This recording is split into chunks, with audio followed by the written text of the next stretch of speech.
Hi,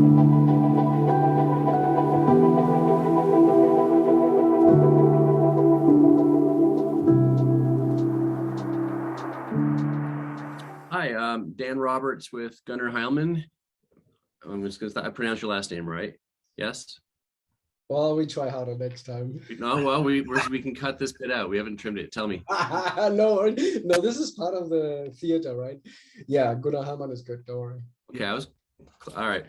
With lightpainters.com and just two guys who light paint. And we're talking with Aaron Culmer.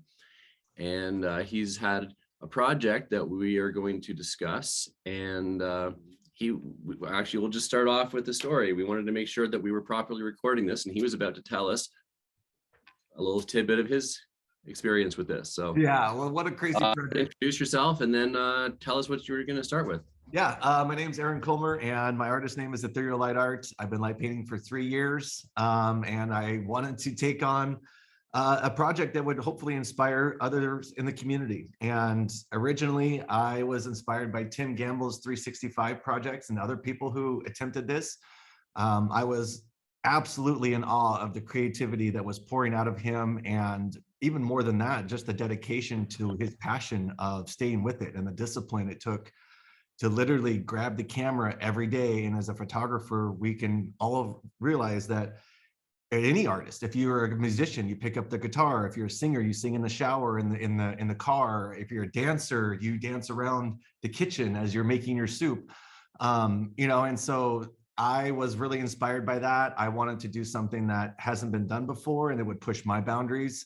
And I knew that my biggest thing was not necessarily the creative part of it, which was a challenge, but it was more of just I got a little stage fright. I had a little stage fright of actually performing this art form in front of others. And so I started light painting 3 years ago, but I literally started in my bathroom. I mean, I started in a 2 meter by 1 meter bathroom with a toilet and a sink. And I had to pirouette over the tripod and the toilet. And I had, black towels. I didn't even have a sheet back then. So I started off really by myself, which was amazing from a creative standpoint. But as soon as I got around other people, I started to have a little bit of nerves. Fast forward, 2 years, some meetups and stuff. And I just really felt like at meetups, I was a little bit nervous and I couldn't really light paint or bring the effort or the efficiency really that I was capable of. And so I knew that this project would help me overcome some of those fears and honestly connect with the community, because in every week I was able to actually speak to the audience and actually tell them a little bit about maybe what the image was going to be like and what it meant to me and the name of it. Sometimes I didn't know all the time, but sometimes I was better prepared than others. Aaron, pause for a quick sec. Yeah, I know that I actually ended up with a picture that was on one of my business cards that I shot in a closet that was about the same size as your bathroom. Yeah. There was only 2 places I could put my feet. It was at a party, but it was the only dark room I had to work with.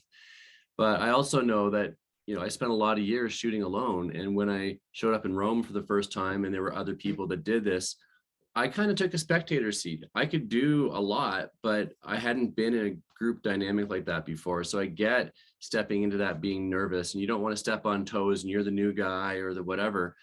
But, over the years, that does evolve a little bit. You mentioned here talking about, the picture in any given bit. So why don't you tell us a bit more of the context for what that means? Week to week basis. Okay. Yeah. So I started off by just painting murals on the wall with lights.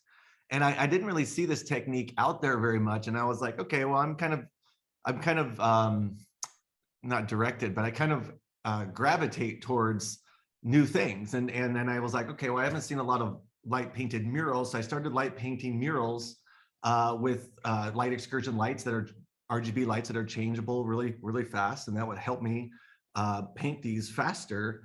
And then I was like, well, I'm just going to do this for 52 weeks. And I'm just going to, paint a different mural. And I was like, okay, that's okay. But then I was like, well, I'm going to probably lose a little interest. And I'm not sure I'm going to make the marathon. I'm not sure I'm going to be able to live past, mile 25 because I'm just painting another mural. And I just didn't want to do that. And so I was like, okay, well, how can I take my light painting experience and how can I take all these wonderful tools from Light Painting Paradise and light painting brushes and light excursion and everywhere around the world, how can I take these and almost like a culinary experience where I'm like a little dash of this and a little zest of this and what's the main course, and I tried to like make it different every week.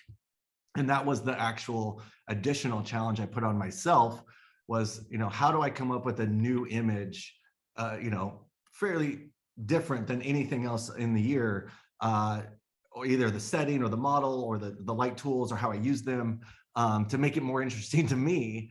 And so every week was different. Usually I did it on Sunday evenings, and I tried to pick a time where it was morning for Europe. It was, I think, afternoon for Australia, and it was evening for us on a Sunday. And I think most people on Sundays are winding down from their work week or getting ready for their work week or in bed and checking their phone, and they could just log on and just watch from wherever they're doing. And so that's why I picked that evening. But usually around Friday or Saturday, I would have kind of the idea, as we got into the meat and potatoes of the season, which was around, I think, July or August. I was in full stride, but I was also hitting a pretty good wall as far as like, do I really have to do this again? Like you definitely, this project was a very creative and fulfilling project, but it was more of a discipline of just showing up every week at the same time and doing something that the world can see. And then, the beautiful thing about this project also is that it shows immediacy. There's no editing in live performance. And I really truly believe that light painting is a performance art. I feel like if you're performing for yourself, that's okay. If you're performing for others, that's okay. If you're performing for the world, maybe even better, or a larger crowd. And I knew that for me to be able to do events or anything that was income generating, photo booths, following your footsteps at parties or events or festivals, that I would have to get over this, people are watching me, or I am going to screw up this part of the show because I can't, once it's on the Jumbotron, there's no like, oh, sorry, crowd, I need to like start over. And one of the beautiful things actually I learned from both of you, especially you, Gunnar, is that when we were in the ape caves here in the Northwest, your approach of methodically and strategically and walking out the steps, and I watched you and I learned from you so much just by, we did the back matrix shot, which was amazing, but more importantly than just one image, yeah, it was great. It was learning. Yeah, it was awesome. I got shot in the privates, which was not so good. Hit me, he says. You have to put the shot in here now for everyone to explain. Yeah. But there wasn't so much planning. I would say that was my question. How much planning, and when did you know what you're going to do on a Sunday? So did you allocate time when you said like, okay, I have to sit down and scribble something or read something up? Did you also allocate not only the one day to do it, but let's say like a teacher you prep for, or like a, like to show, to rehearse before? Did you have like a day where you research and then by Friday you said like, this is gonna be it, and then you digest? Because I think your mind goes the whole week, definitely every free time moment. But how was your process? It was interesting. Some weeks were more prepared. Some weeks I did stay, like by Friday I had the idea, and by Sunday, so there was always, it doesn't matter if I prepped or not. And some days I didn't have any idea. I would literally just go in there and I'm like, I'm going to freestyle as an artist. I'm going to freestyle as a light painter. I leave a lot, even in the fully prepped images, I left a lot of room for improvisation, because when I'm feeling that flow state, when I'm in that flow state as a painter, I want that creative moment, to be able to release that and to be able to add that, hopefully for the better, sometimes not, but most of the time for the better, to the image, to make it have more depth or have another tool. I always would think like, okay, here's the foundation. Here's my foundation of my building or my house. And now what color trim do I want? What color blinds do I want? Do I want a path leading up to the door? What color door do I want? All of these things as a painter come into the play, and like, where do I want the lighting? you know, as a light painter, you really want to think about all the nuances that could go into an image, because the details can really, really take an average image to good and a good image to great. And something I learned from both of you guys, that it's all in the details. And, you know, and when you're live, you know, you kind of have to kind of have a system. And I would lay all my tools out. I would lay all them out in order. I would have an idea of what I would do in the process. And so by Sunday around, I think I went live around 9 o'clock for the majority of the year. And then I switched it to 8 later on in the season, because the nights were getting shorter or longer. And so I realized that people probably would be better showing up at 8 than 9, just because they have kids and they're putting people down to bed and stuff like that. So I did it at 8. So there would always be a window of like an hour. I call it the power hour, where I'd be like, okay, what are we gonna do? Number 1. Okay, let's figure it out. All right, now we've chosen door number 1. What are we gonna do? We open the door. What does it look like? Okay, it looks like this. What are the tools I'm using? Honestly, what's the color palette? A lot of people don't really choose what color palette they want when they're light painting. They just kind of go out there and just throw a bunch of random colors around. And as an actual physical painter, as an acrylic painter on canvas, it's really important on what colors you use together and what emotion that will imbue and invoke into the audience. And so I started to really think about color pattern and where I'm going to use it and how much, as far as the overall composition. But there was a good hour of before the show that I'd be like, okay, let's do it 2 or 3 times. And if I did it pretty good around 7:45, I would just, okay, cool. I'm just gonna have a taste. I'm just gonna have a tasty beverage. I'm gonna sit back. I'm not gonna do anything. I'm not gonna stress.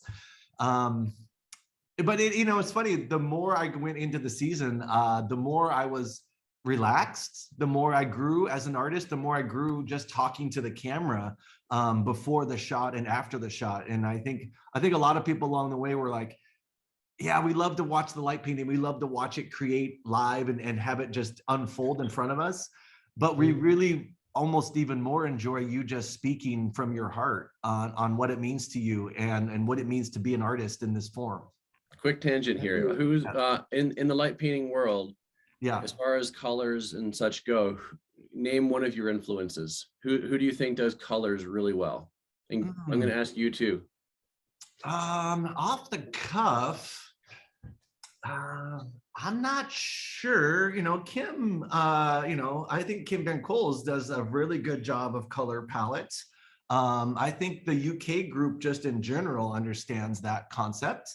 But yeah, I would have to say that group in particular. I think your work obviously sees it. I would say that Kim is probably my first go-to.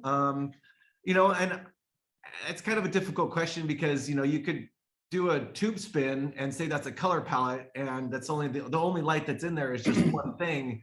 I don't know if that's a color palette. It might match the sky. I mean, I use an orange and blue hour, and that's a beautiful color palette. But, you know, so I don't know. I'd say Kim stands out to me most. Okay. Yeah. Sweet. Gunnar? You delivered the perfect bridge, I guess. Well, Sven and I, we have this running gag. So if we would go out, we would always like, so what's your color palette for the night? Yeah. And then usually one of us answers RGB, right? So as boring as it gets, meaning we have no clue what we're going to do. Yeah. So there's different moments when I prepare different lights. But Inspire, totally what absolutely flashed me, and I think I'm old enough for that one, is Pala 10. So Pala was an absolute inspiration. And then, of course, you're right, inspired the whole community, also the UK guys. What I also like is Mass with the golden yellow calligraphy is just mind-blowing. Yes. Brings me back to what you're describing when he just goes and just makes it happening, and that's part of that too. But color wise, you mentioned Pala. He gave a talk at Oviedo on his use of colors and how he used some of the non-primaries and some colors that didn't show up a lot in in light painting. And honestly, I'm just going to say I took this tangent ever so quickly so I could set up a pun, because palette is a palette joke. Yes. Um, I love it. I love it. So anyway, you can find that video online though, if you do want to take some inspiration from that, either you guys or anybody who's watching this later. Definitely. So Power Hour, you're back to your color Oh, palette, one you're ready more. to go. There's I don't know if anyone else did it too, but Sven Gerard has done, similar to you scientifically. Then he took out the whole color palette operation, like as if you would mix colors or light. It's a different story, and there's some good material on that as well. Then you start realizing, oh, I can have some other combinations and create with red and blue, and I end up having violet somewhere in the middle. Yes. Can be a chosen trick. Yes. I'm not brave enough for the green purple situation. Oh, I love those so much. Yeah, I know. You can either have lights of those colors, or you can just get gels and do them that way too. And all of these are great techniques. And if I haven't shown it to you lately, we haven't talked a lot lately, but if I haven't shown you the RGB offset stuff I'm doing, I'll hit you up afterwards. That's really cool. Yeah. I love it. And Aaron, I don't know if we'll see if we can focus here. Oh yeah. But that's me taking one. That's one, literally me taking one for the team. I'm in a back bend and they're shooting Roman candles at me. And they're like, are you sure you want to do this without a mask on? I'm like, oh, bring it. I want to do this.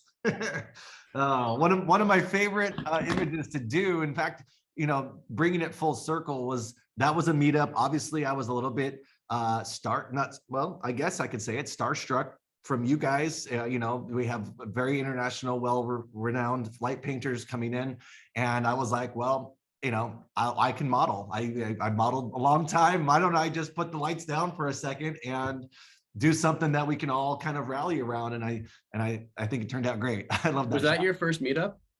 That was not my first. Well, that was my first official meetup, but I did meet up with Chris Bauer, and yeah, there's a couple smaller meetups, but that was my first. No, actually, no. I went to France. I went to Paris. I met everyone. Sorry. Yeah, no, I went to Paris in 2018.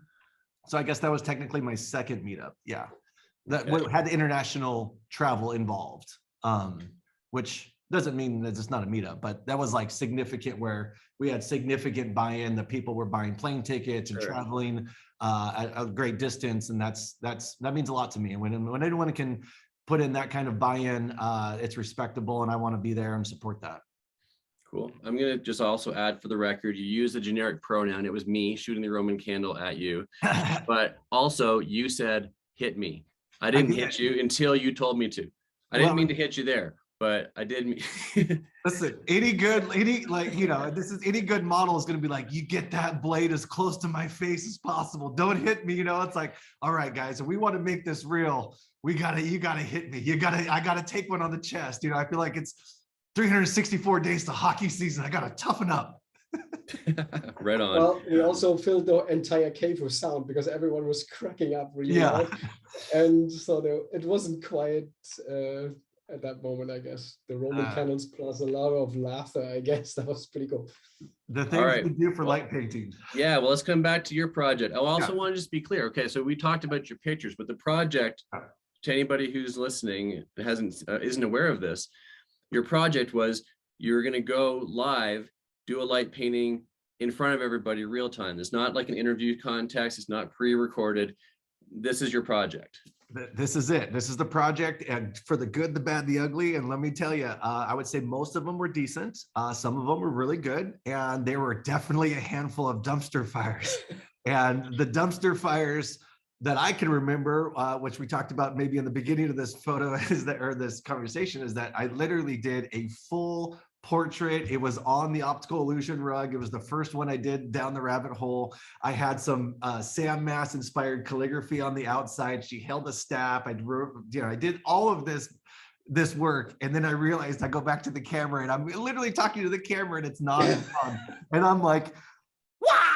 I'm just like swearing up a storm, and I'm like, okay, well, it's 8:04, 8:07, and people are thinking that I'm on, so I have to start real quick. So then I hit the button, we jumped back into it, and we got it done. And actually, it was probably not as good as the first one, but it was definitely something similar, and I was okay with that. But that was one where I was like, oh my God, what the heck's happening? I did a full live show with 103-degree temperature with COVID. I was sweating. I couldn't really honestly even stand up or see. That's some dedication. It was dedication. I literally, it was crazy. That night was bananas. And that one, I actually graffitied my van. I have the van, and maybe you guys saw at the meetup or not, but Yep. yeah, so I had the van, and so I light painted the van. I graffitied it, did the wheels and the inside and all other stuff. But and this funny thing is on that one, Christy, Finding Pandora on Instagram, was my partner, and she was actually a big significant part of all of this. She was there with me pretty much for 45, 46 of the weeks. So she was significantly, and I know a huge thank you to her. And she was I don't know if I could have got through everything without her, just having a full-time model or supporter when I was not using a model. But she was there that night, and she was also COVID, obviously, because we were together, and you know, so she was not feeling so good anyway. And we went to this parking lot outside, and it was October, I believe. It was pretty cold. We found a small little parking lot that was dark.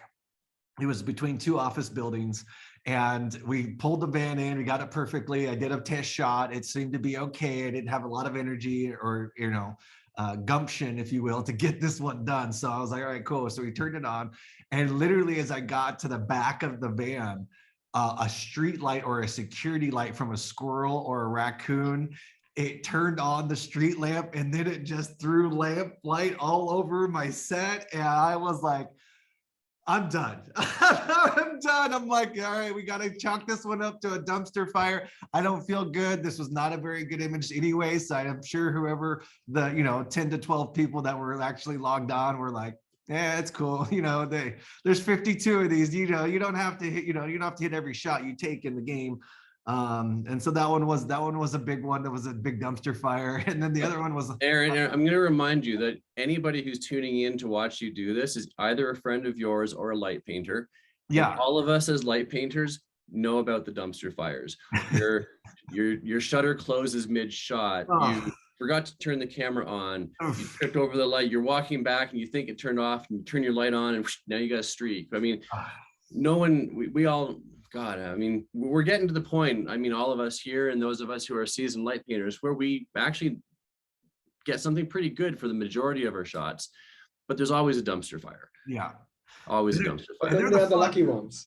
When you really like, you're doing something and like, I don't think it's good. I stressed myself today to say like, no, you're going to finish it, even though you think you messed up, because I have a couple of shots where I think like, but then there are the surprises, and of course sometimes you have that streak. Yeah, we have the whole spectrum of sometimes the amazing stuff comes from nowhere, and then I just want to add to this. Yeah. I want to add the perspective too that sometimes the amazing stuff comes from nowhere. You are the only person who knew what you were trying to get. Everyone else gets to see the product. And as artists, sometimes I've made pieces where I completely got something different from what I was going for. And you get a little bit down from that because that's not what you're going for. And yet someone else sees it and it's their favorite shot of the night. So totally. Perspective and I really got out of that. And for me, I actually, like you said in the beginning, leave the space for luck and for that. So more often today, I have a less strict concept or an idea of where I'm going to go. I really, that way, like, let's call it expectation management. So there's some shots where I really plan, and then really something different comes out, and then I embrace it and go with it. And when I learned this, I went to totally new avenues. The last thing I played was with the water in my sink. Yes. And it looked so different to what I had in my mind. I wanted to get something very different. And it was really cool. And it's like camera rotation. When you don't have it perfectly aligned, then something else comes out, right? Yeah. Well, Aaron, you were going to tell us about another dumpster fire, I think. Oh, well, the other dumpster fire was actually literally on Halloween. I was That's part of that. going to try to be the headless horseman by holding literally, I carved my own jack-o'-lantern and I was going to light it on fire. And then I was going to put this black ski mask or just, drape my face and hold it there. And I was shirtless in like 20-degree weather, 20-degree Fahrenheit. And the wind was literally howling. I have a decent Benro tripod, but that was even kind of shaking because the wind was so bad. And at that point, I often, going back to, did you prep for the week? In the rainy season or in the summer, I knew that I was going to be okay to go outside, but there was a lot of times I got rained out in August here in Portland. And so you always kind of had to have a backup plan, or you were able to actually move and shift. But anyway, this Halloween night, there was no moving and shifting. There was no backup plan. And I'm like, once you're in far enough where you're actually I was at the cemetery, I drove there, there's no driving back home and getting set up in your home studio. So I was holding this pumpkin and, I'm a fairly, athletic guy, but I couldn't really hold this pumpkin up because if you hold a pumpkin still in the air, it was like a 3-kilo pumpkin or more. And so I'm like, okay, well, how long do I have to hold this? We used lighter fluid on the thing. It was not safe. I shouldn't even really be talking about this on the air, but anyway, with the wind and the fire and then me not able to see, it was bananas. And so we got the big, it was just a big ball of flame. It blew out every shot was very too bright, it was just bad.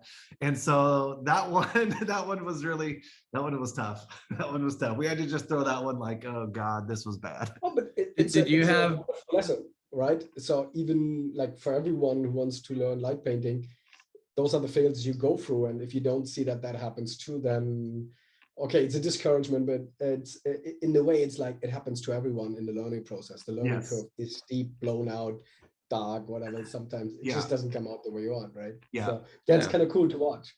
And that shoot I was doing last week, I was using a new tool and, we did one shot and it didn't look anything like I expected. So I said, okay, we're going to change 2 things.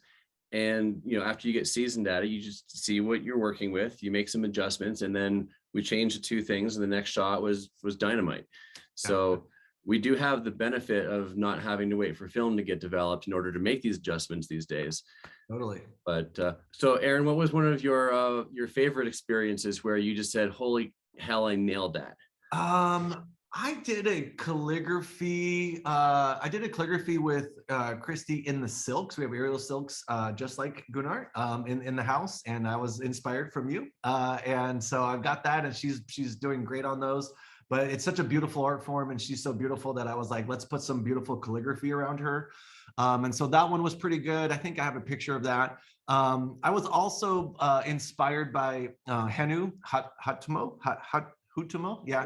I love his work. I've done some swans like his beautiful swans, and I did this under the sea creature. I can actually show some of it. This was inspired by just calligraphy, Cisco and Julian Breton, and this isn't really a Sam Mass one. I do have some Sam Mass, but that was okay. Here's some of the light graffiti that I did in early on the wall. That's how I started this project. Here's the one for Henu, was an underwater sea creature. I don't really use the light whip too much, but he's inspired me to use it in different forms. And so I did this one. Dan, I think this is one of your favorites here. You said, you can see that I'm not lit very well, but the sacred text around the triangle, I thought I did fairly okay. I love writing the sacred text. It just pours out of me. And if anyone saw the show or watched this one, you knew that I probably got that writing done in less than a minute. And so that I'm really feeling it. I'm not really thinking about it. I'm just doing, I'm not thinking. And that's the beautiful part of leaving space for freestyle and just leaving space for that creative flow state to just pour out of you instead of being so rigid. And I think the balance of having a rigid plan, not rigid, that's not the right word, but having a foundation and allowing like a trellis and having the rose be able to grow any way it sees has really helped me in this one. Before you go on, yeah, on that shot where you were in the picture and on the Yeah. headless horseman, who was Yeah. lighting you? Christy. So Finding Pandora on she's my partner. So she actually, you know what, I had a really awesome, it's been a really amazing experience just teaching her how to light paint and actually watching her grow as a light painter. So she loves to model, but she actually loves to paint even more. And for me, you know, in a situation where I'm feeling maybe a little bit, not in a creative rut, but just kind of a little bit burnout, that I was happy, like even at the meetup, to model and to sacrifice my time and body for art. It was amazing for me to just step back and be like, and I can watch her and I can move my mouth like a ventriloquist, like, okay, go over it again. You know, you need to turn up, you know, I'm like a ventriloquist in the shots most of the time. So yeah, she was painting me. She's an amazing light painter. She actually painted, like in this case, she would actually just light bar me in, and I didn't use any flash photography at all in all 52 weeks. I do use some flash photography in my art, especially for my paid portraits, but I often prefer, especially in this kind of situation where I'm actually going live to the community, that I show people that you don't need a flash to do light painting. In fact, I think everything should be by hand. And so you can see here that I'm a little bit underexposed, but she was very good with using the light bar. I mean, I showed her, you know, how to block the light from getting her in the shot and all that stuff. And so she's a quick study, and it really helped actually to be able to be a subject sometimes in the shots, which actually led us to have more creative ideas and freedom to actually be able to put me in the shots as well as her. And that would just give us a little bit more diversity through the 52 weeks. I think Cool. you perfectly lit. I think this Yeah. needs to more dark and any more light, because what's brightest here are your hands with the star and the face, and I think that really works in the same way the triangle, you know, that complements the shapes, because you have almost a triangle, then the circle, and then your triangle.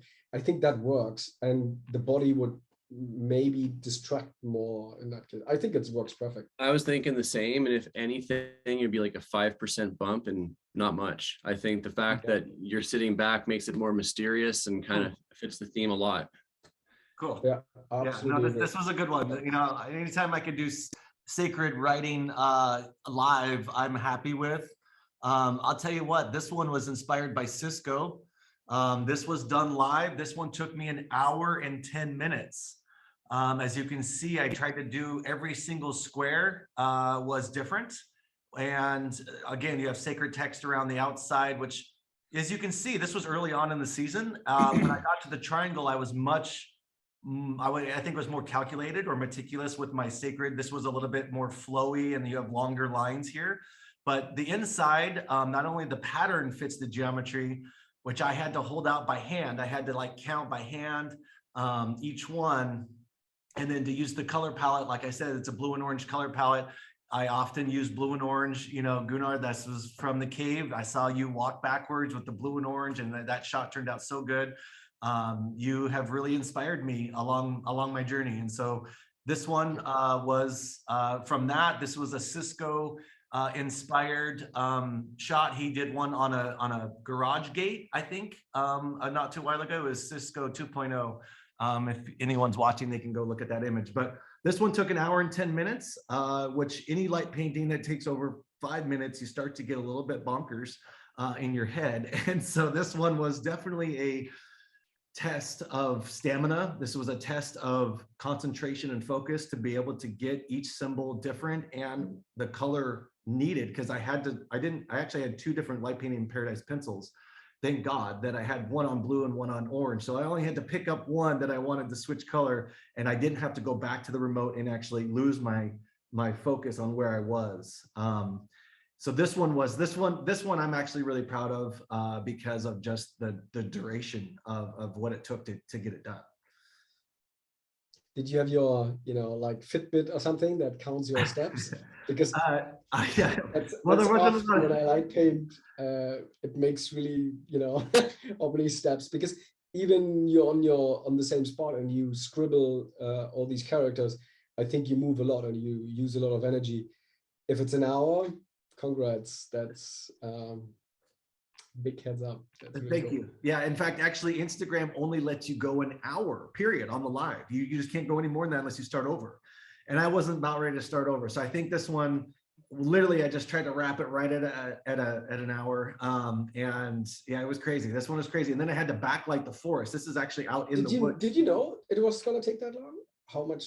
I did a practice one, yes. So before I did this one, I did one before. I did one like 2 months. So it's funny. I usually would create an image or a new technique or something that I wanted to do, and then it would like resurface 2 months later, like, oh, I haven't done that one. Let's just use that one for the 52-week live and not have to worry about it that week. You know, it's just like, I haven't done that one yet. Let's just do that one.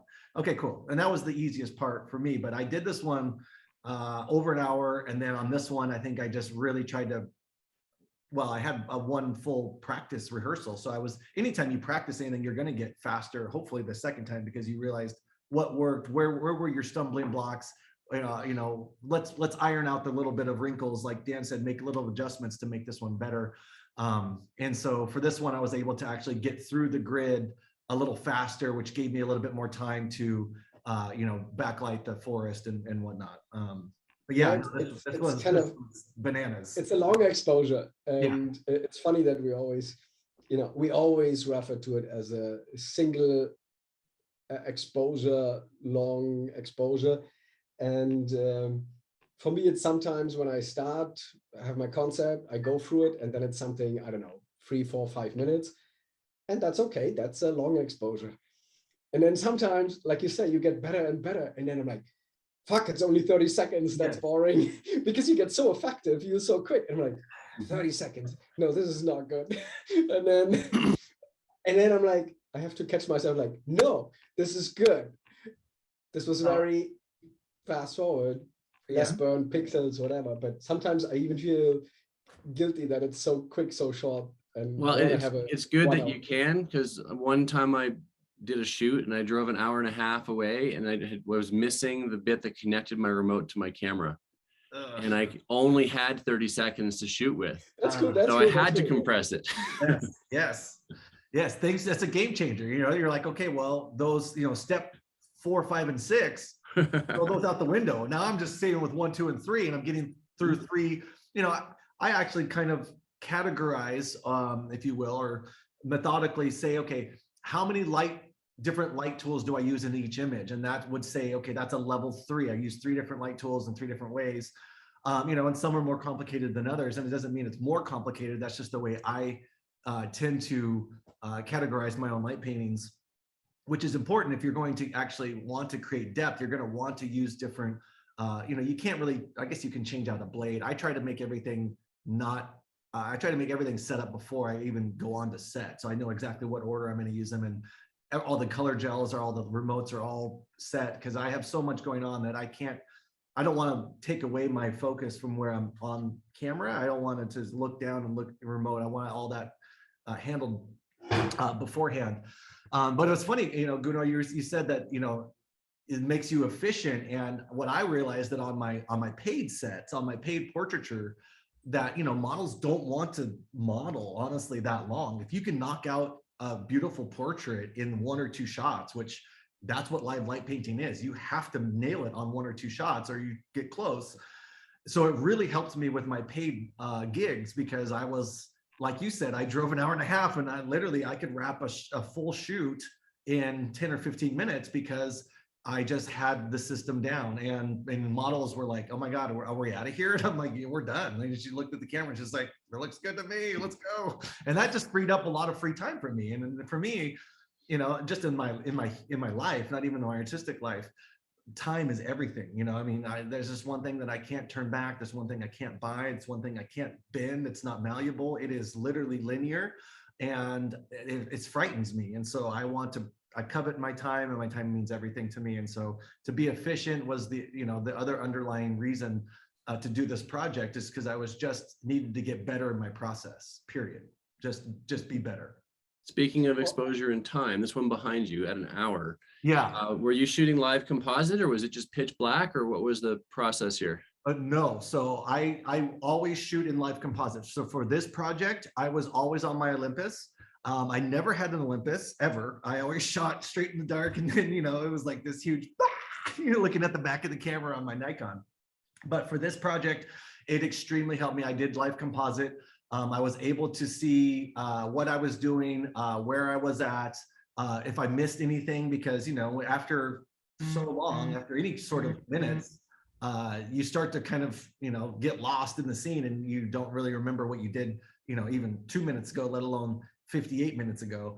And so I did use live composite on, I think, every single show. I would have my big camera, I call it my big and little camera. I would have my big Nikon camera up, and it would be shooting the still. And I would use the little camera as kind of as a visual guide. Sure. Yeah. And were you sharing the live composite with your video viewers so they could see it being built?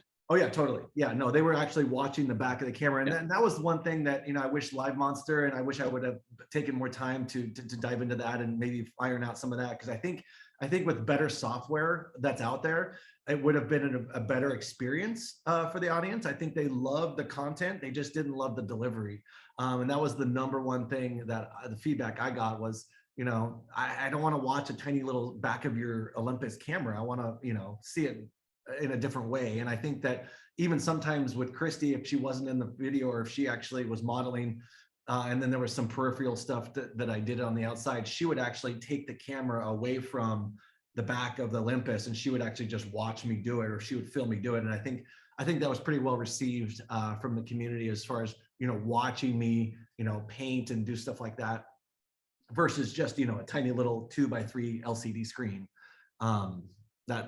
So yeah, this was another. How these come up is for everyone really the mind-blowing thing. Oh my God, because you having it in your head, and the camera shows your precision, the way you work, what comes out right away, how it evolves. And I think that's a very fascinating process. And I'd love for Light Monster to be easier to use. Yeah, I guess there are some solutions. And yeah, I think I played a little bit with Adobe Premiere, and I didn't really go anywhere yet. I have to see if I can use some effects of that to show it, because the live light painting makes a huge difference. Yeah, it does. And I think if we're trying to grow this art form worldwide or globally, that's the kind of thing that I hope that we concentrate on, is showing the world that this is a live performance art. This is not Photoshop. This is not digital manipulation. I think that was another huge talking point for me to this project, is that I was like you guys, I was getting frustrated hearing this, question asked to me all the time. Well, you just do this on your iPad, or you do this on your computer. And I'm like, no, you should come watch the live show. This is done live. This is a performance art. This is done in the moment, straight to the camera. This is not manipulated in any way. And I think that's important to show the younger light painters out there that it can be done, and it should, and I think you get better. I think you get better as an artist when you can rely on your instincts and not rely on a camera. I used the Olympus on 51 of the weeks, but I will tell you, on this image right here, this was done through the lens ball. This was done upside down and backwards, because the lens ball inverts the image. So I was painting these jellyfish from the floor up, and I did this on the big camera without any guidance, and I wanted to do that because I just wanted to show people that you don't need the Olympus to make this work. I did use it, and I fully admit that, but you don't have to use it. And I think that it can be a crutch at times, where you're just relying on running back to the camera and looking, and instead of staying in that state of staying planted and painting and letting it come out of you. You're always constantly running back to the camera and checking your progress, and that can be an impediment sometimes. So this one was done fully with the Nikon. This was done through the lens ball. I was pretty happy with the way it turned out.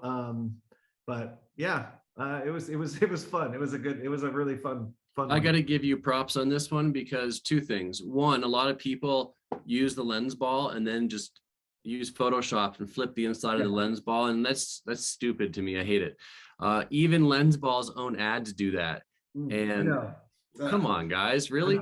But the fact that you said upside down and backwards, the camera wasn't that, you illustrated it that way. Yes. Is what you just said. And that this is badass, because I mean, it's hard enough to just light draw in the air, but to do it when you're inverted and sideways, even cooler, man. Nice work. Thank you. No, I was super proud of this one. And I know I wasn't really feeling like I wasn't giving it my all by using the Olympus and being able to see my progress, but I definitely wanted to show younger light painters that you don't need that. If you know, you should try to not use it if you can. I think it's a tool, but I don't think it's you shouldn't base your whole light painting around that. I personally don't think so, but yeah, I know Johnny Absolutely. really. If you want to share something, how it evolves, the Olympus is just the way to go. For one of my last videos, I just did the same, because then people can see when you scribble things and how they evolve, and it's really you doing it. For me and most people that know me, it's simple. It's a single exposure, and I'm way too lazy for Photoshop anyhow. Me too. And I don't even note it anymore in my posts. Either they see it or not, and the right people see it. And yeah, some people just can't wrap their head around it, that this what you show here, that the book is not burning and it wasn't in Photoshop. This was another one. No, I agree. And this was another one that I did live. You know, I tried to use the black fiber optic to make the letters highlighted and then honestly kind of floating off the page. You know, you can't really see what letters they are because it's just a little bit of dots. But this one actually was inspired by Tim Gamble too. He does a lot of fiber optic toward the camera with the little dots, the bokeh around. So I kind of took that from him. You know, I'm inspired by every light painter out there, young or old, or newer or veteran. I'm literally inspired by arts, not just light painters, just art in general. Every artist, every painter, everyone out there. I really am inspired by them. And so I really wanted to use a book. I think a book is very profound in a way that it teaches, right? It's educational. And these little firefly guys that are exploding off the page here, that's just using a lighter.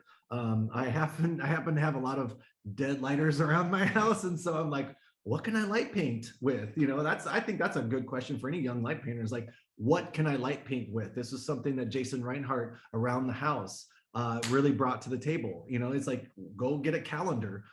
Sorry, not a calendar, but a colander.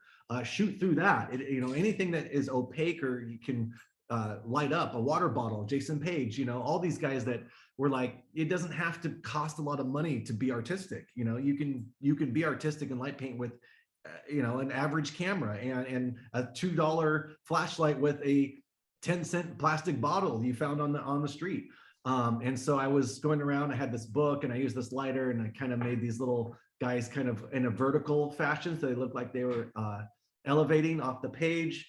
And then I'm kind of in the way, but you can see I put a little bit of light under the book as well in the pages. And so that kind of added an extra little bit of magic. It's a nice touch. Yeah. So, you know, it's little things. It's those little things that it's like, I hope that if someone can take away something from this video is can I add one more thing? What is that one extra thing in my light painting that would not be egregious, that wouldn't be just like, oh, I'm going to change everything, but what's one little tweak or addition? Either it be like little dots or little stars or highlighting the focal point of the image of what you're trying to express. I would love to see that happen in the community a little bit more, and I hope that we can inspire people to do that. All right. Well, I love the book. The book is wonderful. Yeah. Thank you. Yeah. Talk about this shot, and then maybe we'll do 2 questions and then wrap up. Yeah. Perfect.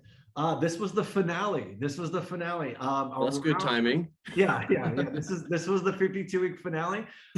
I started with Baby Grogu in most of this. You saw the murals in the beginning, and so I knew that I kind of wanted to go full circle and put him in there somewhere. So I got him kind of creeping or checking things out from around the canvas, and I would say around October, maybe August, somewhere in the fall, Christy and I found acrylic painting. And so when I was maybe feeling a little bit burned out artistically from this project, I would actually tend to go and actually paint canvas. And so I got an easel. I've been painting canvases. I actually teach acrylic painting now to many folks. That's my primary income, is I teach acrylic painting. And so I knew that this transition, if I was going to continue to light paint or not, that I knew that I was a painter first and foremost. And I wanted to paint a tree with light on a canvas. And I thought that was a huge bridge or transition into maybe this next phase of my life, was actually being a teacher of actual acrylic painting. And so this one has all the elements. It's got, it's got a little bit of illustration on the canvas. It's got the roots coming off of the canvas down below. I've got R2 unit here. He's checking things out. And this is me. This is me in my home. This is me in my studio. I paint quite a bit here where I'm at. And I just felt like it's not a very difficult image, I would say. The tree took a little bit of precision, but again, when you're painting on a canvas, you can spatially see where the borders are. But when you're painting a light painting in space or free air, you have to remember where your borders are, or where your frame is. And so this wasn't a very difficult image, but this was definitely a symbolic image of my transition, possibly into another phase of my artist career. Yeah. Nice. Yeah. And you don't feel hooked? I remember one very inspirational artist with his 365 just kept going.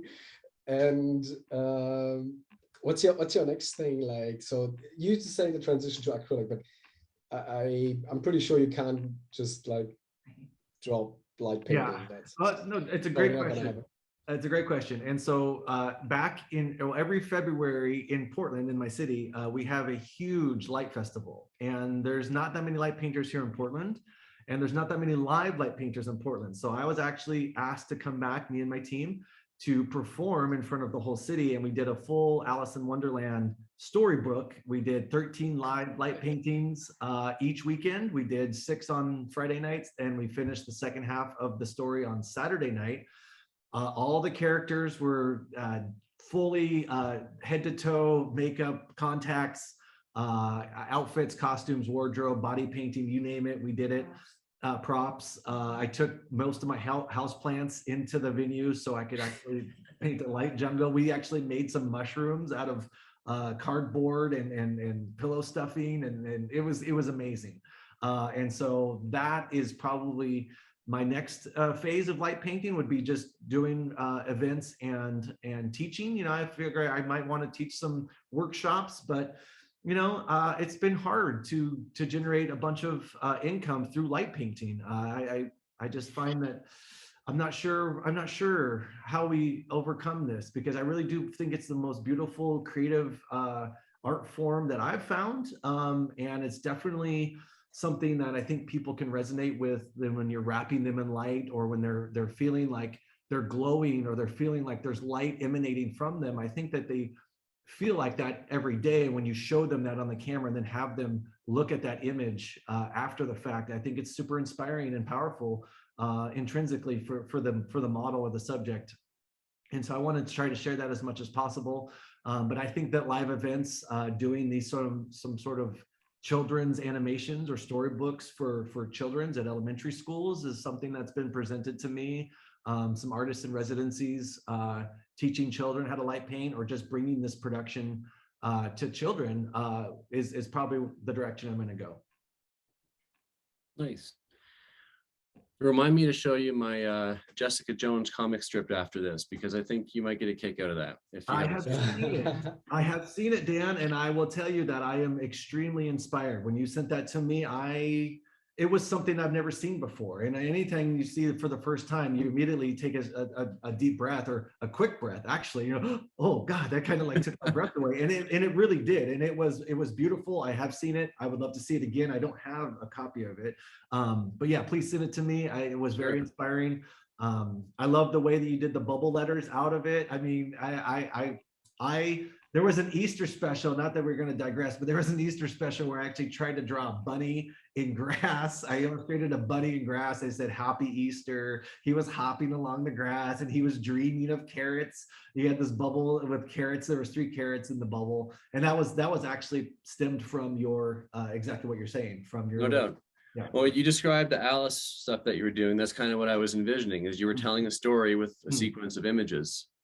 We didn't narrate, we narrated the story live, actually, with the microphone. There was a full Mad Hatter MC in the crowd. He was asking people questions. He was talking about light painting, what was happening on the screen, on the big screen. And so it was magical. It was very more interactive than just me putting a bubble of them reading the context. It was actually being a spoken word from the live MC outside. This interactive way is what's gonna, propel light painting at some point as an art form. I do see it more and more in advertising. A huge, internet hosting company in Germany had a massive drone light painting thing, and I'm like, I would have loved to collaborate in that one. And so I start to see it more and more. Even the Porsche commercial had it with Bernhard. And so I do see that the commercial side of light painting is coming, but I think we're just way ahead of the curve, and it just takes much, much more time to be, digestible for more people. In some ways, I find myself drifting into a kitsch corner when it's too many colors, too much stuff going on. To meet, they say, a specific taste of those art agencies, that there has to be some more time, I guess, more evolution in the light painting to be appreciated also, because the live light painting gives everyone this effect that changes everything about the image, because they see and remember what actually happens, and it becomes really to them, oh yeah, that is an art form. If you just see the picture, it looks too artificial and people cannot comprehend what actually happened, because they may not even know what it entails to do that. And then when they see it, they go like, they really appreciate what's in front of them. I don't And think Maria and Frodo both got on those talent TV shows doing live light painting. So people got to see it. Amazing. Yeah, exactly. Yep, amazing. And Russell was on TEDx. He did a TED Talk and he did live right there. And so these are all three of those exact people and circumstances inspired me to want to do more live light painting. I was that they gave me the courage. They paved the path, and I was able to, follow in their footsteps and do something similar and make it my own. And I love all of those light painters. I think they're all very artistic and they have courage to do this live. I mean, Frodo is doing some amazing things over there. They all are, all of us are out there making magic happen and inspiring. And it's great. One of the big companies in Germany, Lichtfaktor, started this very, very early. And that fascinated me back in 2016 and 17. They did some amazing stuff live on stage. And all this, what you mentioned, educates and shares with people how it's coming out. And I think, yeah, just a little bit more, and then I think it will come as a more general niche of photography that is appreciated and not, just laughed at. Mm-hmm. Well, we've gone from just me in Colorado to maybe the biggest scene in North America. So people are getting on the train. I would love to visit Colorado and make some magic with everyone. Yes, sir. All right, my last two questions for you then. What is like maybe the funniest thing that happened to you in your 52 weeks? Oh, the funniest thing that happened to me. Man, I'm not sure. The dumpster fires were pretty funny. Wait, hold on. I've got help here. What? Well, just the one where you did the calligraphy on the wall, and the whole idea was to have me light bar you in the end. And oh God. Okay. So there was another dumpster fire I forgot. There's probably another one. Tell about like after. Oh God. Okay. Yes, show face. Come on. Yeah, no, here's the funny part. So I did this calligraphy, or not calligraphy, I did this light graph on a school elementary brick wall. I loved the bricks because they actually gave me some context of where my borders were and counting how many bricks were per each letter. And so if you guys ever saw my YouTube video of how to light graph or how to spray paint on the wall, I usually put myself in at the end with the spray can. So it looks like I was actually rattle canned the wall, like graffitied it for real, but it was just light. Of course, it's not vandalized. You got in trouble. Keep No, going. no. Okay. So the funny part is I get done with this whole mural and it's live, and I forgot to do the end part, which is me with the rattle can at the end. So it just looks like a stupid mural, and it had no context as far as, the whole point of it was to actually cause the irony of me rattle canning the wall, but I left that part out because I was so upset with the whole thing at the end. And then I forgot to end the video. So I'm literally cussing up a storm. I mean, I don't really swear a whole lot. And my parents are literally on the phone like, you can't say that. You can't say that on the air.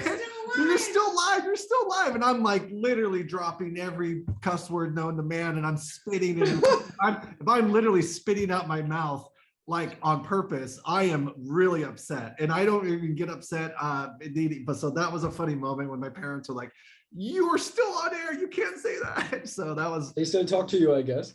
No, they still talk to me. No, they understood. They understood. And it's a lot of pressure to go live and do this, and be vulnerable and be able to, show up every week and just be like, yeah, this is my art form, and good or bad, you guys are watching, and I have to get through it. And there was a lot of growth for me personally, and it was great.